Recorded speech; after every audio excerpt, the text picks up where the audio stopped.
Hola, bienvenidos a otra edición más de Un Mensaje para Ti. Este es el pastor Gilberto Vélez de la Iglesia Cristiana Misericordia y nos sentimos bien contentos de contar con tu atención en este día.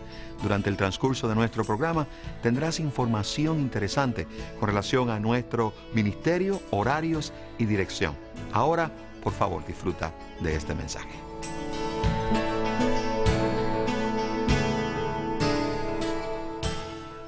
No basada en impulsos, sino basada en conocimiento.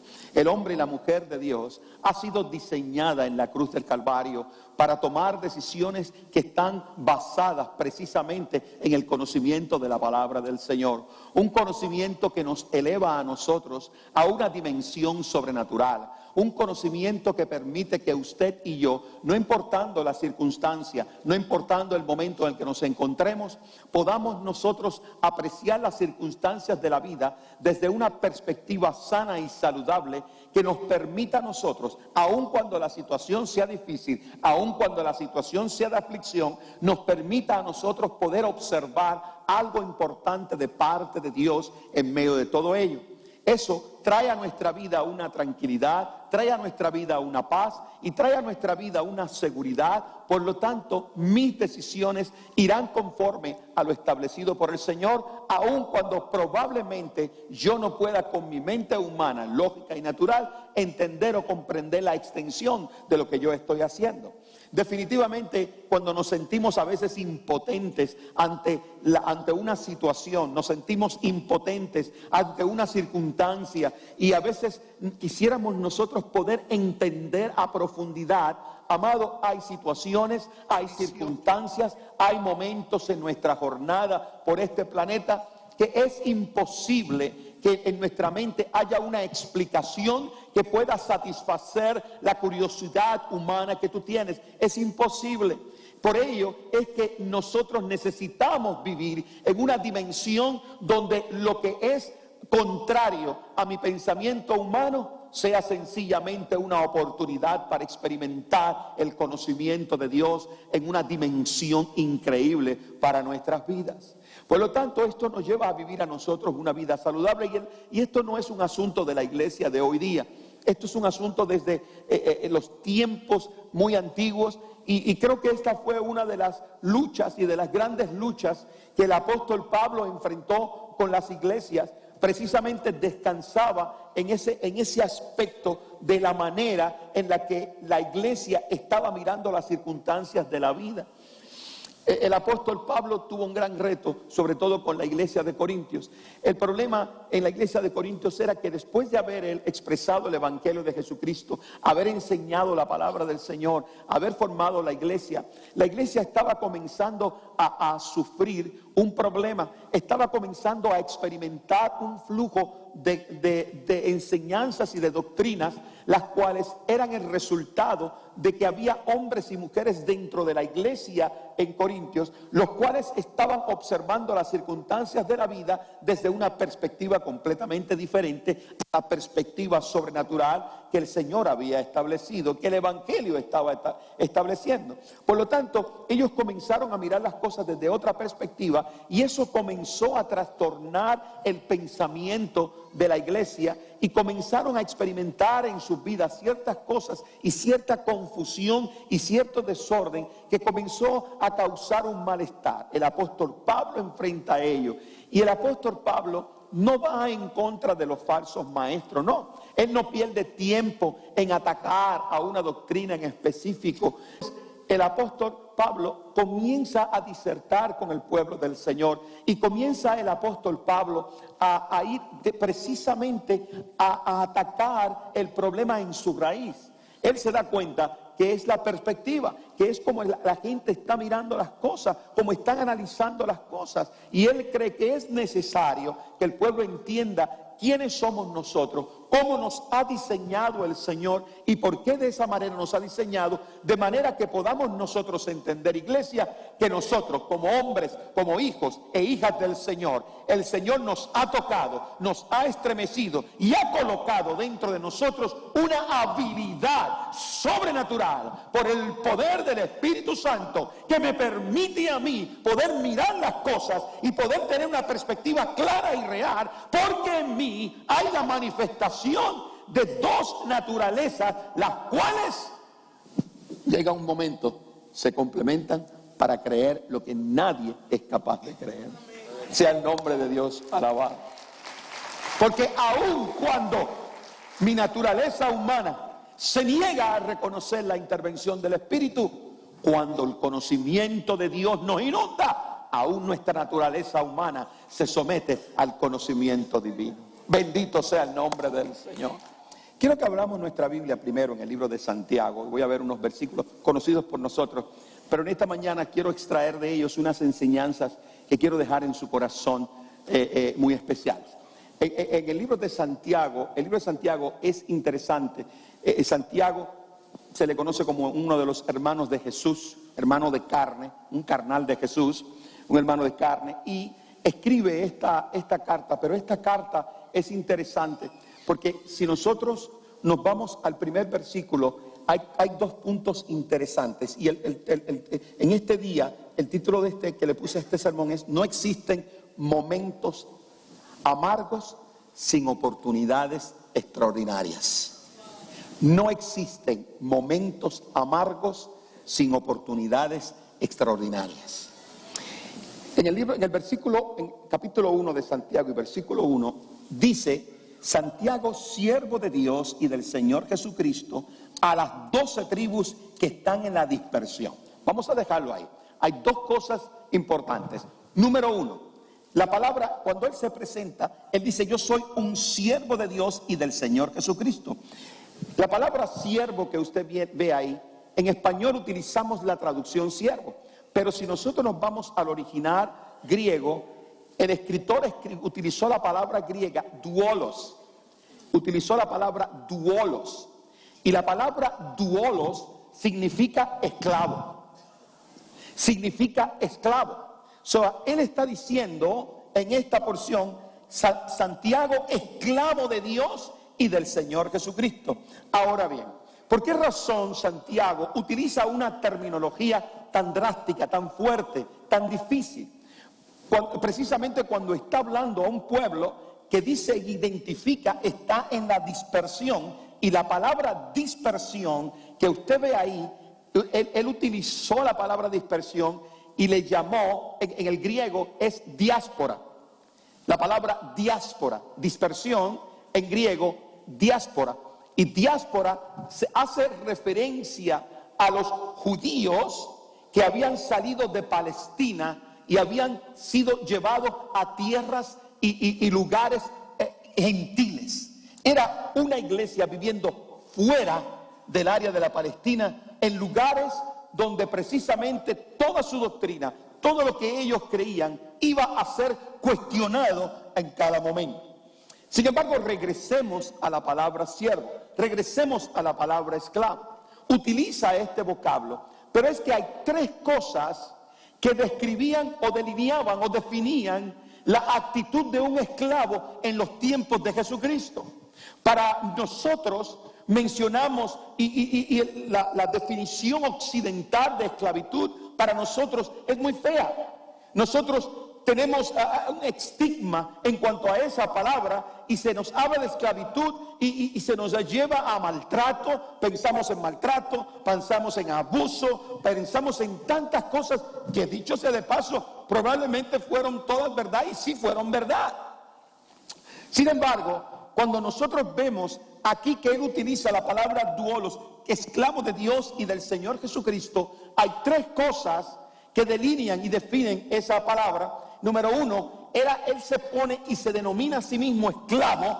¿Por qué? Porque había una absoluta obediencia. Él está declarando Santiago esclavo, o sea, una persona que ha decidido obedecer profundamente a Dios y a su Hijo. Es número uno lo que él está diciendo. Fíjese, con una palabra, todo lo que él está comunicando a aquellos. Y esta es su carta de introducción, es la introducción de él. Pero ¿cómo él se quiere introducir a esta iglesia? Él no se introduce como el obispo tal, él no se introduce como el apóstol tal, él no se introduce como el profeta tal. No, él se introduce como lo que él sabe es: soy esclavo de Dios y del Hijo Jesucristo. Soy esclavo. ¿Y por qué soy esclavo? No porque soy un maltratado, pero porque hay una absoluta obediencia a él.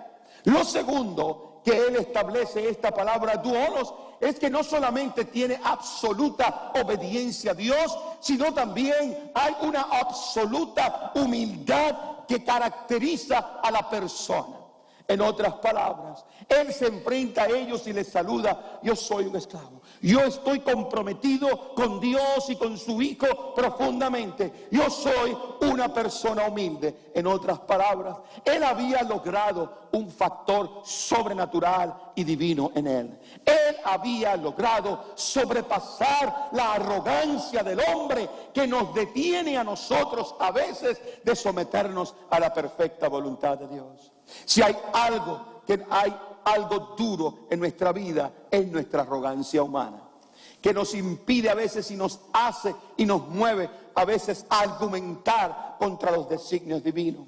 Mis amados, usted y yo, como hijos de Dios y como creyentes, estamos llamados, hermanos, a echar fuera nuestra arrogancia humana. Y lo tercero por lo cual él es doulos o un esclavo, es porque en su vida se caracteriza por una absoluta lealtad, loyalty, absoluta lealtad al Señor, que no importa qué es lo que suceda, nosotros estamos delante del Señor. Por lo tanto, esto me dice a mí que Santiago se enfrenta a una iglesia, a una iglesia, y si usted mira, dice a las 12 tribus que están en la dispersión. ¿Ve que dice la palabra 12 tribus? 12 tribus. ¿Qué indica esto? Que ya el evangelio de Jesús había logrado penetrar y estaba representada en las 12 tribus de Israel. Las 12 tribus indica que él está hablando a cristianos que están en la diáspora, que están huyendo, están en la dispersión, están en ciudades paganas, en ciudades gentiles, pero le está hablando, nos indica a nosotros que ya el evangelio había logrado penetrar en las 12 tribus de Israel. Sea el nombre de Dios alabado. Aleluya. Qué cosa más tremenda. Yo cuando estoy estudiando esto, yo me gozo porque digo: oh Dios mío, fíjate, ya las 12 tribus ya habían conocido a Jesús, ya sabían de Jesús. Así que esto le da a él la oportunidad de expresar lo que nosotros necesitamos en nuestra vida, y es una perspectiva sobrenatural. Usted y yo necesitamos comenzar a mirar nuestra vida desde una manera sobrenatural. Cuando digo sobrenatural, no ando hablando de cosas raras. Cuando hablo de una perspectiva sobrenatural, estoy hablando de una capacidad dada por la presencia del Espíritu en nosotros, que me permite a mí apreciar las circunstancias que estoy viviendo en la vida por arriba de lo que mi naturaleza opina. Tú puedes opinar lo que te dé la gana, pero busca qué es lo que dice Dios. Y casi siempre lo que dice Dios es muy diferente a lo que tú estás viendo. ¿Me entendiste? Y esto es lo que nos lleva a nosotros a obedecer al Señor en una dimensión en donde la razón humana no debe tener injerencias, donde la razón humana no puede tener injerencias. Es ahí, y estos son los momentos donde el apóstol Pablo analiza esto, y Pablo analizó esto, y quiero llevarlo, dejen marcado ahí, pero quiero llevarlo a una porción de la palabra que he estado yo trabajando en estos días. Le voy a decir por qué a mis amados. Cuando nosotros hablamos, y esto es algo que usted tiene que entender, para que usted pueda tener una perspectiva clara y real, que usted pueda ver en cada momento de angustia la oportunidad de algo extraordinario, usted tiene que comenzar a pensar y a mirar esto. Número uno, tenemos que mirar las aflicciones de la vida como algo que, tenemos que dejar de mirarlo como algo especial o algo extraordinario. No hay nada de especial y de raro en las angustias y en las pruebas. Amados, las angustias y las pruebas son cosas comunes. Cuando tú estás mirando un momento de angustia, no lo mires como, ay, pero ¿por qué a mí? Why me? Yo no me merezco esto. ¿Por qué razón esto me está pasando a mí? No, Señor. No es momento de mirarlo como algo wow. Es momento de nosotros mirar todas estas situaciones. Es normal.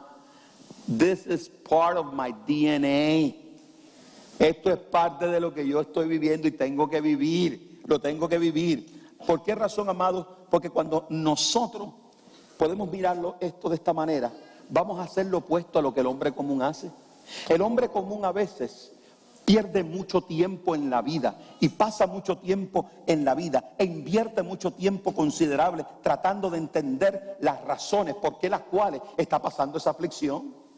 Es más, la mayoría de nosotros a veces invertimos tiempo bonito, tiempo que pudiéramos utilizarlo en otra cosa, tratando de buscar por qué razón yo estoy pasando esto, cuando verdaderamente nosotros debiéramos tomar las oportunidades de esta aflicción, buscar qué es lo que esa aflicción podría traer a mi vida. En lugar de invertir tiempo en tratar de entender por qué, debo mirar, bueno, vamos a ver qué es lo que Dios va a hacer por mí en este momento. ¿Cómo es que Dios se va a formar por mí en este momento? Aleluya. En 1 Corintios, en el capítulo 2 y versículo 14, el apóstol Pablo, hablando de los corintios, dice esto: pero el hombre natural no percibe las cosas que son del Espíritu, porque para él son locura y no las puede entender, porque se han de discernir espiritualmente. Mire qué porción tan simple y a la vez tan reveladora y tan profunda. Ante esta situación que está viviendo Corintios, el apóstol Pablo entiende que en lugar de irme a pelear contra todos los cabezones que están apóstatas y falsos maestros, tengo que ir a lo profundo, tengo que ir a lo que está, qué está sucediendo, ¿no? ¿Por qué razón el pueblo está aceptando esas sonceras? ¿En qué estamos fallando nosotros cuando comunicamos el Evangelio, que la gente no está entendiendo la doctrina sana y se van con ella? Dejen tranquilo a esta gente y veamos qué es lo que está pasando con nosotros, que no estamos siendo lo suficientemente claros.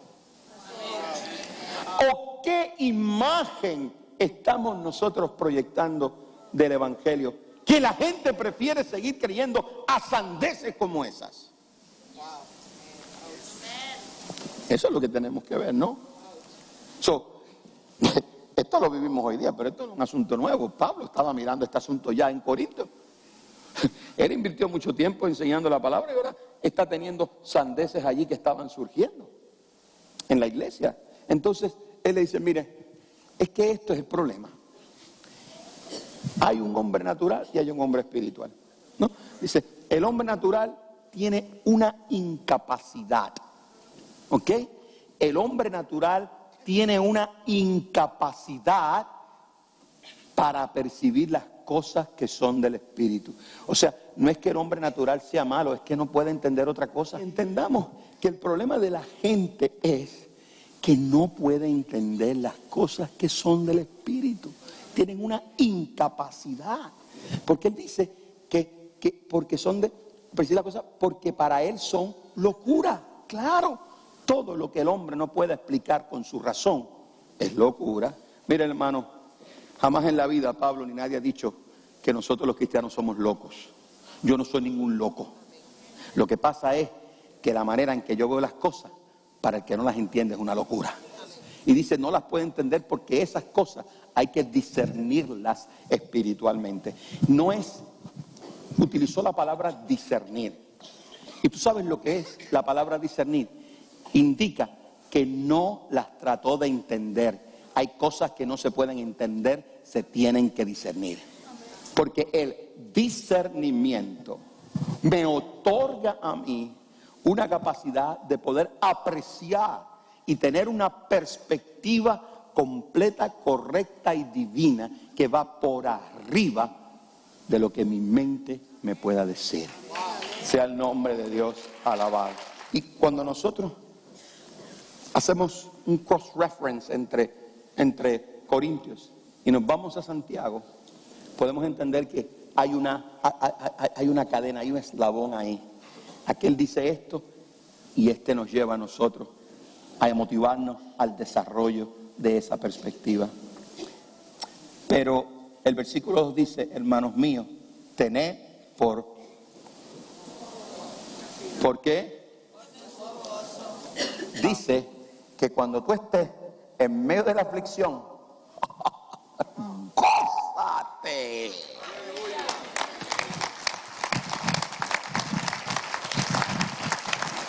Si yo no le hubiese dicho a ustedes todo eso que yo les he dicho, hasta yo iba a sonar ilógico en este momento. Pero fíjate que te he probado que lo que te estoy diciendo y lo que está diciendo Santiago, lo está diciendo para gente que saben lo que están escuchando. Y es una motivación para que nosotros comencemos a mirar las cosas en una perspectiva completamente diferente. Por eso dice que cuando te encuentres en prueba, tenerlo por sumo gozo. En otras palabras, no. Cuando algo a ti está bueno, cuando algo a ti te gusta de verdad, ¿tú peleas contra eso? ¿Ah?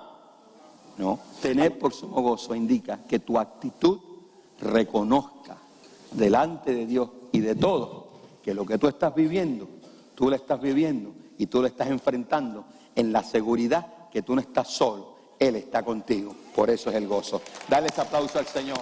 Necesitamos mirar cada aflicción, observar en cada aflicción que hay un momento extraordinario. No existe una aflicción sin un momento extraordinario, una oportunidad extraordinaria para nosotros. Esto es lo que nos da a nosotros una perspectiva clara, real, sana. Y nos permitirá a nosotros atravesar todas las circunstancias en victoria. Espero que el mensaje de este día haya sido de bendición para tu vida. Y si al transcurso de este mensaje tú has reconocido que necesitas a Jesús, por favor repite conmigo esta oración.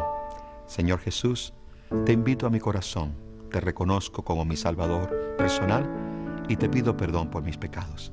Gracias por registrar mi nombre en el libro de la vida. Amén.